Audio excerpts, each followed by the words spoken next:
Good. We, as we said so many times before, good morning, everyone. First of all, good morning. Let me put this up here a little bit. There we go. Okay. So let's begin the day by giving charity. We'll begin the day by giving charity, being charitable. Here we go. Yep.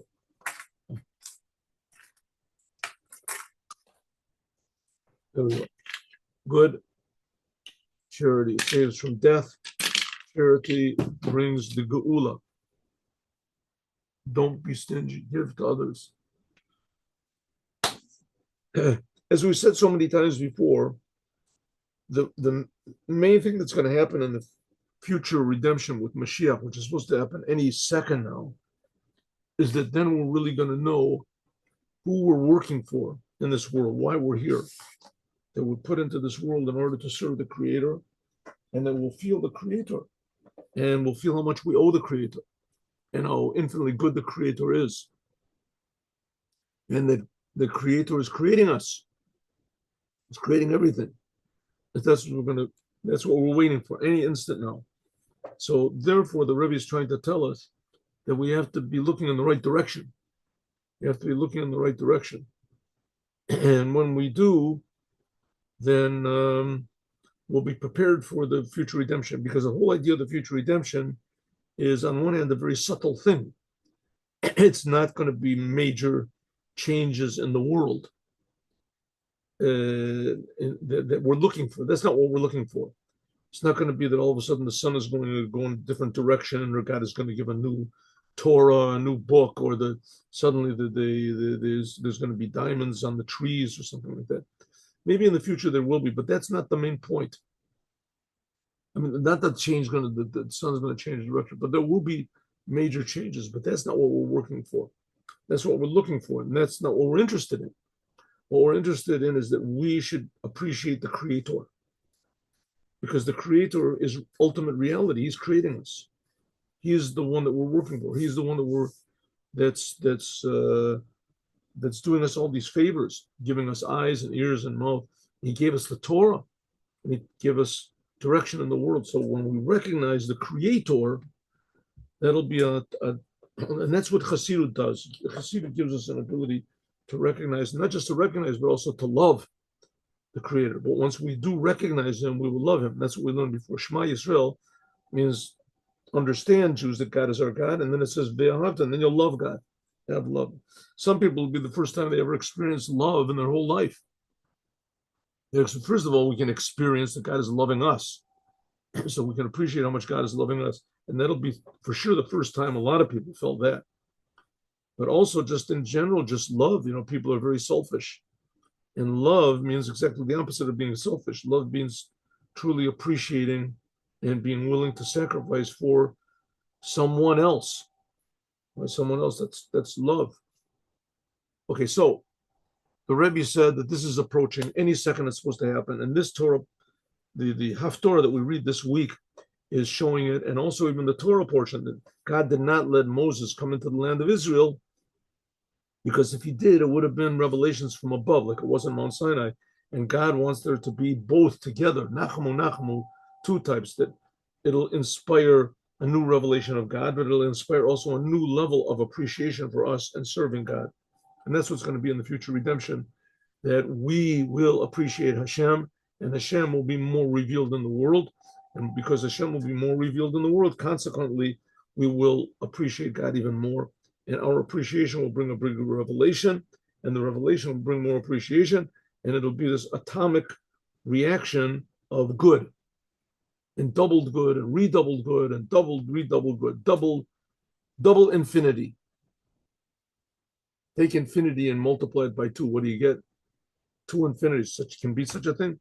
The Rebbe said, not only can there be such a thing, but there will be such a thing, and it won't be just doubled once. It'll be doubled and redoubled and redoubled. We have absolutely no idea what that means, but it's going to be doubled and redoubled good. Okay. We can also add on another teaching about this geula, this future redemption, and just to remember, the Rebbe said that geula means the world will remain as it is. There just be an aleph. Gola means exile. Exile means that we think that all there is the world. There is no creator. There's no reason. That's goal. That's exile. And geula means we put the aleph inside of it. We realize that there is a God, there is a creator, but the world will remain the same. It'll be the same. Just how we use it will be different. Huh? Like let's say somebody has a tractor. He's given a tractor. He doesn't know what a tractor is, but he looks at this nice big, beautiful thing. Someone comes and gives him a key and gives him some instructions, what you can do with it. And all of a sudden he turns the thing on, and the tractor starts to work, and he can plow his land and his crops. He has like 1,000 times more crops than before, and he can plow land he never thought he could plow. But it's the same tractor. The same thing. The world is going to be the same world. We'll just know how to use it. We'll know how to use it properly. To turn it on, that's the love that we're going to have for God. And the instruction book is the Torah. That's what's going to be in the future redemption. That's what we're waiting for any second now. It's going to happen. It's going to happen. That's basically the first of the 10 commandments. I am God that took you out of Egypt. That's what God does. He takes the Jews out of Egypt, and we're in a terrible Egypt now. We're in a world where not just Egypt is imprisoning us, the whole world is imprisoning us because of our attitude. Okay, Yesh Lomar, let's see if we can add it. Just 1 second. There's too much light here. Change the lighting. 1 minute, 1 minute, 1 minute. There we go. See, there we go. That's better, huh? Camera that I have here is very not expensive. Yesh Lo, see if we can add on the limot, to teach, to learn. A teaching regarding the future redemption also now we are beginning the third chapter in Pirkei Avot. You know what Pirkei Avot is? Pirkei Avot is called, there's so many named translations of the word Pirkei means, but essentially it means Pirkei means chapters of the fathers, or teachings of the fathers, or sometimes they say ethics of the fathers, which that's really what it is. Ethics of the fathers are the big rabbis of Judaism, what the world disparagingly calls Pharisees or Pharisees or something like that, Pharisees. And these people really had the power to raise the dead. They were incredibly holy and pure and good people. But they, especially what they did was they showed what wisdom really is, what you should use your wisdom for. So it's a compilation, six chapters of advice on attitude you should have toward life, toward the Torah, toward the commandments, toward other people, toward other Jews, toward money, toward etc. Because now every Shabbat from Passover to Rosh Hashanah, we learn another one of the 6 chapters. And when we finish, we go back to the beginning again. So now we are on the 3rd chapter of the Ethics of the Fathers. And it says, it begins, Histakel b'shlosha devarim. It says, look at 3 things and you will not come to do a sin. Shlosha devarim, these 3 things. We can say that in another way, that this hints at the 3rd redemption and the 3rd temple and the triple redemption that will be, and the triple holy temple. What does it mean, the triple? It'll be triple because it'll include the 2 previous redemptions that there were. We got out of Egypt and we got out of Babylon. When we got out of Egypt, we eventually built the 1st temple, and then we got out of Babylon, we built the 2nd temple. That refers to the 2nd temple, the 3rd temple, Bayit Rishon, Bayit Sheni. The 1st temple was a gift directly from God. All the Jewish people were holy. The 2nd temple was after the Jewish people did tshuva. Then the Jewish people were called Bali Tshuva. And the 3rd temple will include both of them. The Jewish people will both refine themselves, and also God will reveal himself. So that's going to be the 3rd redemption. That's number 3. Number 3. That's what it says. Yistakel b'shlosh devarim. You should look at 3 things. Yistakel. I mean, maybe we should go to the Pirkei Avot, but I don't think we have to. It says like this: look at 3 things, and you won't come to do a sin. Where you came from, where you're going, and in front of who are you going to be judged? It says, where you came from, you came from a little seed, a little drop. Where you're going, you're going to a place of worms. Who's going to judge you? The king of the universe. So the question is asked, what does it have to say? Look at three things and you won't come to do an Avera. You can see it's three things. You have to tell us three things. It should say, look at where you're coming from, where you're going to, who's going to judge you, and you won't do it to do an Avera. What do you have to have the first little sentence? Look at three things. Right? So the Rebbe explained that that's a different topic. Look at three things means in your whole life, you always have to be looking at three things. And we learn that elsewhere. You have to look at three things. What are those three things? So you can interpret it in many different ways. And previously we learned that it's coming to, it's coming to imply a lot of things, but a lot of triples. One of the things is you have to look at three things. You have to look at God, at the world, and at yourself. Everything you do, you have to look at what does God want? How can I do it? And how can this affect the world? How can I use what God says to me to affect the world? Three things you have to look at. That's one way of looking at it. Now the Rebbe is looking at another, this seemingly extra look at three things. He's saying look at three things means you have to, estakel means to look deep, to gaze, look deeply. Shemora, this is indicating iyun v'hitbonanut. Iyun means looking deeply and contemplating the hamakat yatira in a very deep way. The inyan of GEULA, as far as the third redemption and the third temple. There used to be a time, maybe there still is. The most famous one was Sherlock Holmes, right? The investigator, private investigator, whatever it is. He would look at something and he would think and he would say, "No, this indicates that the person who who did the crime, he had one leg shorter than the other leg, and he was a college graduate, and he obviously had troubles with his family, and also he was in a mansion, and he looked deeply into things, and he could see things that nobody else could see. That's what's called histakel. Histakel. And only an investigator, right, especially a person has a special talent, can do this. Well, that's what the Rebbe is saying. Histakel, you should investigate, look deeply into three things. You have to look very deeply into these three things. What are the three things you have to look into deeply and contemplate? This thing that the Rebbe is talking about, there's going to be a third temple and there's going to be a third redemption. There's going to be a third. Look into it a little bit. See what's going on over there. It's just like another saying, another sort of a poetic, that you say poetic idea in Judaism. You should look in deeply into it. You should have great desire for it. You should wait for Moshiach, that he should come every moment. That he should come every moment means he should come now, this day, right now. How much more so? Now, much more you should think Moshiach is going to come in any second, and he's going to give all these third temple and third redemption. It's going to happen. Yistakel, look into this deeply. Don't just pass over it.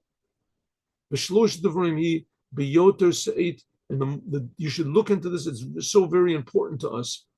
And think to yourself, is this really going to happen? Is the Rebbe really serious about this? This is really going to change the world. It's really going to be a massive change in the world. We can say that this looking at the future redemption and the third temple, this will bring completion in everything, how we serve God. These are the three things. Like we said, what are the three things? Okay, we had several things, three things we just talked about. God, us, and the world. The first temple, the second temple, and the third temple. The first redemption, the second redemption, and the third redemption. Here's another three things you have to look into. The three pillars of Torah, prayer, and kindness. It is by means of the three garments of thought, speech, and action. There's different ways of doing this, but let's just take it in a simple way. Thought is Torah. You have to understand. Speech is prayer, and action is doing good deeds. It should be that when you serve God, you're not doing it in a how do you say, a piecemeal way.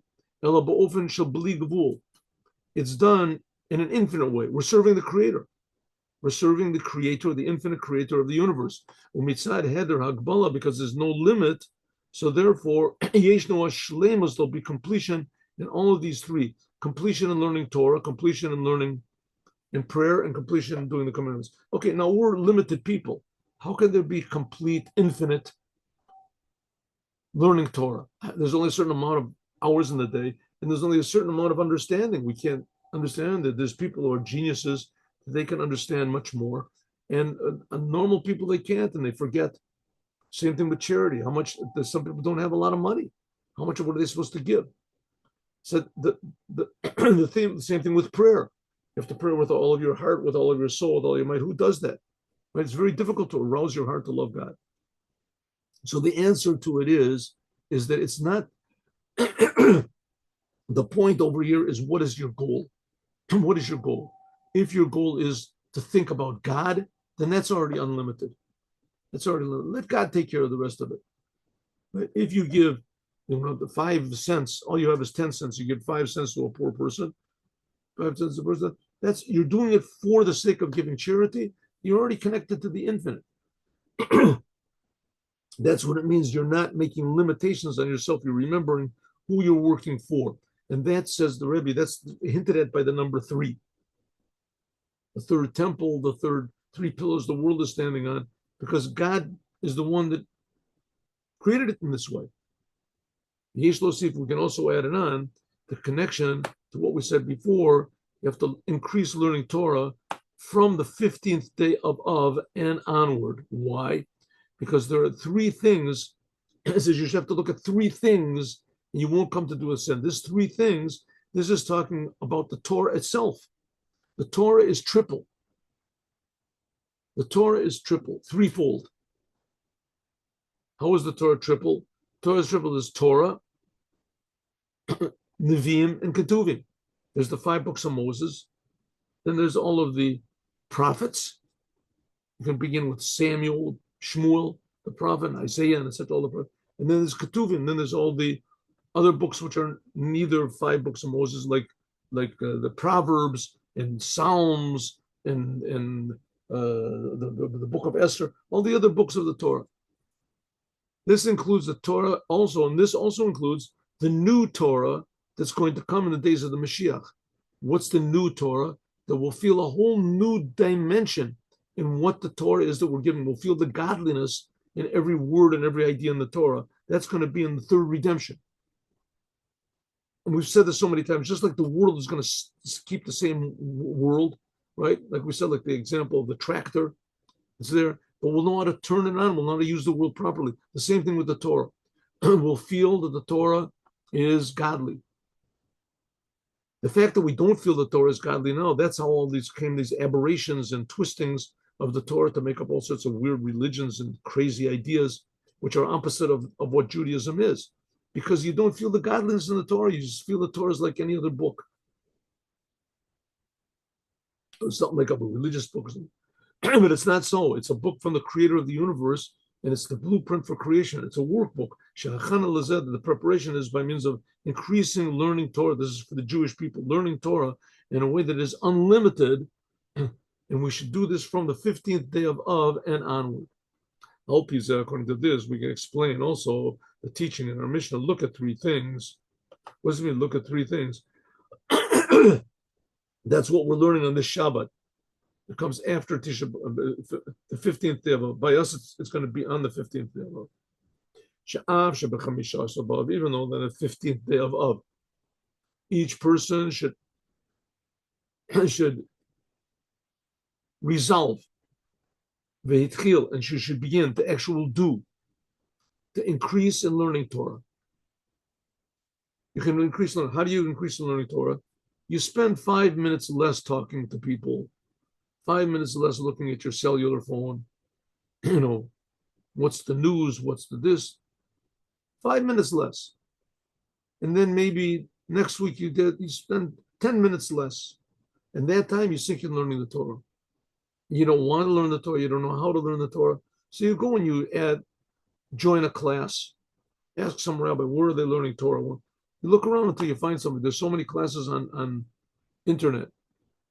The problem with learning Torah and the internet is you don't feel obligated. You don't feel obligated to turn on and go. If you have a class and you have to go, the problem with learning a class is it's far away. You have to walk there. So each has its advantage and disadvantage. In any case, figure out some way that you can increase learning Torah, or at least begin learning Torah. Nevertheless, on Shabbat, the day, B'yom Shabbat, the Shabbat after, here he's talking by the Rebbe, the 15th day of which that's a happy day. We talked about it. The moon is full. That was on Friday, but by us it falls on Shabbat. In any case, we have to make a resolution on the 15th day of Av, because the 15th day of Av is when the nights start to get longer. And the nighttime, that's the perfect time for learning Torah. Things are quieter and etc. So Od, Apam, Hechlatos, you have to make another resolution and add even more. Ofen kaful. In other words, every opportunity you have, decide to learn more and more Torah. And we'll come to appreciate the Torah more. Just take a simple example. What does it mean? A new Torah. Moshiach is going to there's going to be a new Torah, right? How does most of the Jewish world look at the Torah nowadays? They don't look at it at all. It's not important to them. They don't even know what's written, and they don't care what's written. You can get along very well without the Torah. And someone comes and says, no, the Torah is a very interesting book. Okay, so you look at it and you start realizing, yes, it's true. It's our heritage. It's this. Oh, that's a new Torah. You're looking at the Torah in a totally different way. The Torah is now our heritage. It's our wisdom. The Jews have been learning the Torah for so long. Then you look at it a little bit deeper, and you start to understand who are the rabbis of the Torah. The rabbis, there's the Pharisees. Who are these people? You'll start to learn this. That's a big lie. It's not so. These were holy, infinitely truthful people, right? They were interested only in one thing, in the truth, right? You start to realize, who is Rabbi Akiva? Who are these? This is the wisdom I'm learning from these people. Amazing book. And that's new. All of a sudden, the Torah is not just a book of our heritage. The book is a book written by people. The Torah, the Chumash, the Gemara, people that were really devoted to God. And then you start to learn a little bit more. That's new. All of a sudden, you look at it a totally new way. And then you start to look at it and say, listen, the main thing of the Talmud is not the people that were in the Talmud. It's the godliness that these people reveal in the Talmud. Right? And you start to read the Talmud in a totally different way. Every word here is the word of God. And it doesn't mean that you become more removed from the world. Exactly the opposite. You realize that the world is really an amazing, intentional miracle by God, every detail. And the Torah is telling us how to use every detail. And more then you start to realize what God is a little bit, at least a little, until shiyu ba'ofen hamatim v'roy l'chana, in a way that it'll be learning Torah, that it'll be a way, that it'll be a preparation and a, how do you want to call it, a proper introduction to the infinite new Torah that will be revealed. Will feel the godliness in the Torah, the completion of the what's called the triple Torah. May it be God's will. May it be God's will. Shemihistaklut, looking deeply into when we think about it and we really contemplate into it and we investigate into these ideas of the future redemption and how it's supposed to come any instant. That's going to be the third redemption, right? Going out of Egypt was the first. Going out of Babylon and building the second temple was the second. And now going out of this exile that we're in now and building of ignorance and insensitivity to God, going out of that exile and building the third temple is when we look deeply into these three things, Nizke, we will merit immediately to see it actually happen. The third redemption and the third temple actually really. And simply meaning, and Shabbat Parshat Et Hanan, Shabbat Nachamu, that's this week's Torah portion, right? God will comfort us, doubled and redoubled, the fi she et chalakri, like we began reading next in Mincha of this Shabbat, we'll begin to read next week's Torah portion. That's Parshat Ekev. Ekev Tishmuun means that Ekev, because you listen. Ekev Mishmuun, because you listen to the Torah. It also means Ekev means the heels. That even your heels will listen and feel godliness. This is relevant especially to this now. That now we are on the heels. We are on the last days. It's called the heels of the Moshiach. Heels of the Moshiach implies two things. We're right at his heels. We're pursuing Moshiach, and Moshiach, we're almost right on his heels, hot on his heels, as it says, on his heels. Other meaning is, Ikva said that we are the lowest generation of ever. We are the heels of the Moshiach. That the person's legs, that's a part of the person that he's aware of. His heels, he could care less. It doesn't see the sun, the light of the sun. It's facing the ground all the time. That's what the heels are. Sha'az, then certainly you will listen, you will do, and you will do all of the commandments in thought, speech, and action. That's the three things we talked about. The third redemption will activate our three things of thought, speech, and action. So it'll be triple redemption and triple. The third temple will be number 3, and our thought, speech, and action will be devoted to God. That's number 3, etc. Then we will fulfill the request of Moses. Will finally be fulfilled. That Moses was the first redeemer. He's the last redeemer. Moses said, "Evra, now please God, let me go over and see this good land. Hahara Tovazeh, the Jerusalem and Lebanon is the Beit HaMikdash." Moshe wanted to go into the land of Israel and build the Holy Temple in Jerusalem. The place where the Holy Temple was the same place where Adam was created from. And it's the same place where Abraham took Yitzchak to sacrifice him. We learned that when we were learning about the Holy Temple. So it was a known place. Moses just wanted to go in there to that place, and there already was a temple. There was already the tabernacle. It accompanied the Jews just, almost immediately after they left Egypt. The tabernacle. 1 year after they left Egypt, it was built. So they had the tabernacle, and they had the land of Israel, and they had the holy mountain, and they had all these things. Moses said, let me just go and put it all together. So Moshe Rabbeinu, then Moses, and all of his generation, and all of the Jewish people, in all of the generations, past, present, and future, together with the Jewish people in our generation now, Bina Oreinu Bizkenenu, with our youth and our elders, our sons and our daughters, Nasi Dorenu, and the head of our generation will be with them. Who's the head of our generation? The previous Lubavitcher Rebbe, Rabbi Yosef Yitzchak. We will all come and enter the holy land, into Jerusalem, the holy city, the holy mountain, the holy house, Beit HaMikdash, Ashlishi, and the Rebbe sometimes added on, and even into the Holy of Holies. Chogegim et simchat geula. So therefore we can already rejoice in the happiness of the future redemption, that it shouldn't be future anymore. It'll be a tremendous rejoicing, happiness, Gedol V'Yatera, Gam B'Yachas, even more than the Simchat Beit HaSha'iva, than the joy that the Jews had in the time of the temple, when on the holiday of Sukkot, all the Jews would go to the Holy Temple, and the great the leaders of the generation, they would all dance. And it says they would dance 7 days without sleeping.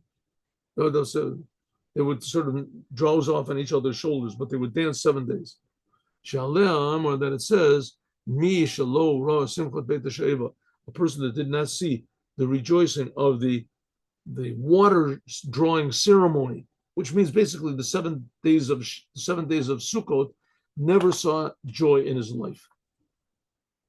Right? How can you dance 7 days? Doesn't make any sense without stopping. It doesn't make any sense. But that's what they used to do. They would dance all night. It says they would dance all night. So that's not such an easy thing to do. It must have been that they were really happy, that they were really inspired. Obalashon Chazal, in the language of the rabbis, in the end of Masechet Tainis, in continuation of what it says, there were not good days to Israel, like the 15th day of Av, etc. Atid HaKodesh Baruch Hu, that God will make a dance, machol, for the tzaddikim, and God will sit among them. Kol echad ve'echad mara etzba, and every person will point with his finger and say, Bayomahu hine Elokeinu zeh, behold, this is God. This is our God. We waited for him and his salvation. Zeh Hashem kivinu lo, this is God. We waited for him. Negila v'nismecha v'yeshuato, and we will rejoice in his happiness. This is from Isaiah. This is Isaiah. And interestingly enough, this is said in Isaiah in chapter 25, when that's the first 40 chapters of Isaiah are really harsh on the Jewish people, very harsh on the Jewish people. And nevertheless, in each and every one of them, there's always one or two sentences that say, God is saying, yeah, but I don't really mean it. I still love the Jews. Don't worry, unconditionally, I love you. And here's one of them, 25. It says, behold, here is God. Right? We will rejoice with him. And that's going to be in the future redemption, where everyone will see the Creator. And that is going to be in the future redemption now. Now let us, 1 second. Yes, here we go.